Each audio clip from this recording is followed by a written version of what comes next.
Bia Kamal ka Nuer Online TV ka jen gwasime bana roiling arwaja dana bana ling arwaj mishore lat shala do teke wud mishaluch wudu mo shaje lush ka sha poinde shaje yak re rop jen la dana bani nga jen gwasime ka jen lere me der to ko jakana nasko shiran shede jela karwade ko pin cha te karik tungwan bana gwazi dana tuwa tinba bana je linkel ano tike wun mishaluch bana je chuling gore bije nyaka ne ko kien ka gore jin be subscribe ko bi ranin kon lat ko rodien be kalinge nichang shala dno shawut kwan mishaluch cha je no shadech en rudu mate ko rundu jandar de bakel alo jene ngwet ay we kay yambio ka western equatoria shala de police ni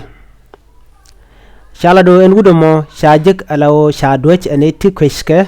ko jela karwade kani tin duwaja kan ka ngach rewe ke yambio te karik tu ngwan long talat ko rodien tenen wini kari ka to karik ti jak to gorjelo de kuma so sudan der guitin ko karik tinakana nichiang kari ka to ko nichiang ka yambio munyo do de ne diala konten wini ade ga rodien tit kori kati karik ti churdien lot ranu che wojela karwade a shangdar ki war ba julu jaram kuji munyo no chirik shikangwan rewini ko de enrande rod gang karwade ko shiran che dia jala ka karwade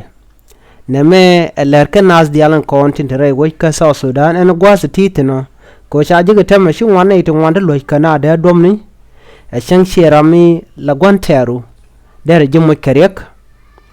ajen mlaja gorgen go mite greng mishora la dena gwas ba do ba dan to ko keje ba jangach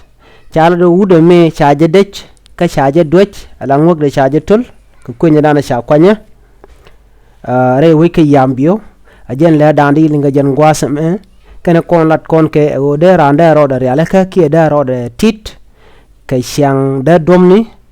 ki ka shang jal ki ke shang war no dir jal karwado ka war ki dir jal karwado ke chengder e ruop ki no gwasa titno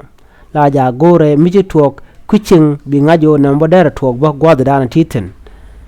ne meje la dande ko linga jen gwasa me biata kamal bye bye